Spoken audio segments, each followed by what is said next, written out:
RSS கொள்கை தலைவர் எடுத்துக்கலாமே, எடுத்துக்கல?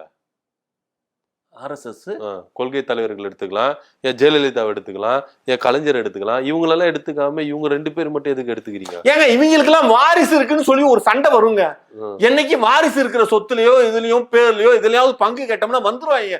கோர்ட்டு கீட்டு கேஸ்னு போட்டு அலக்கடிப்பாங்க. உங்களுக்கு புரிஞ்சு பேசுறீங்க, கொஞ்சம் யோசிங்க. சரி சரி, யோசிங்க. அடுத்த இதுல நல்லா ஒண்ணு தெரிஞ்சுக்கங்க, அனாமத்தா கிடக்கிறதுலதான் நம்ம கைய வைக்கணும். புரியுதுங்களா? அடுத்தவங்க உரிமை கொண்டாடுவாங்கிற ஒரு இடத்துல கைய வச்சோம்னா அது பிரச்சனைக்குள்ளார போய் முடியும். பிரச்சனை வச்சுக்க கூடாதுங்க. என்னைக்குமே பிரச்சனையோட வாழ்க்கையில இருக்க கூடாதுங்க.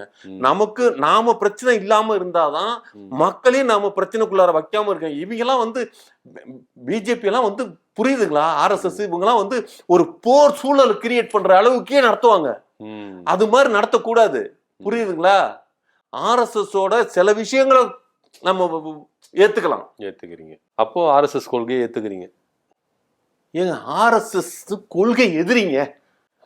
அத நான் ஏங்க நான் கட்சியில இருக்கிற விஷயத்த தனியா வச்சுக்கேன். நான் சில விஷயங்களை நான் என்னோட பர்சனலுக்காக பேசுறேங்க. ஆர்எஸ்எஸ் சில விஷயங்களை நான் ஏத்துப்பேன்னு என்னோட பர்சனல் விஷயத்துக்கு சொல்லிட்டு இருக்கேன். புரியுதுங்களா?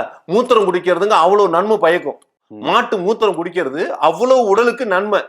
இதை எவனுக்காவது சொல்லி புரிய வச்சா உட்காந்து ஏத்துக்கிறானா? எந்த கம்யூனிட்டி பேருக்கு புரியாது. அது இந்துத்துவத்துல இருக்கிற எங்களுக்கு மட்டும்தான் புரியும். நீங்க டின்னு குச்சிருப்பீங்க போல இருக்கு. என்ன உடல் ஆரோக்கியமா இருக்கீங்களா? டின்னு குச்சிருப்பீங்க போல இருக்குன்னு. மாட்டு மூத்திரம் இது கிண்டல் பண்றது மாதிரி எல்லாம் பேசாதீங்க. உண்மையே சொல்றேன். ஏங்க நீங்க காலையில புரியுதுங்களா? காலையிலன்னா சூரியன் உதயத்துக்கு முன்னால எந்திரிச்சு நீங்க அப்படியே சுட சுட மாட்டோட இதுல இருந்து அப்படியே கழிவு வரும்போது கழிவு வரப்ப மூத்திரன்றது ஒரு கழிவு தானே சார்? ஏங்க அப்படி பார்க்க கூடாதுங்க. அப்படி பார்க்க கூடாதுங்க.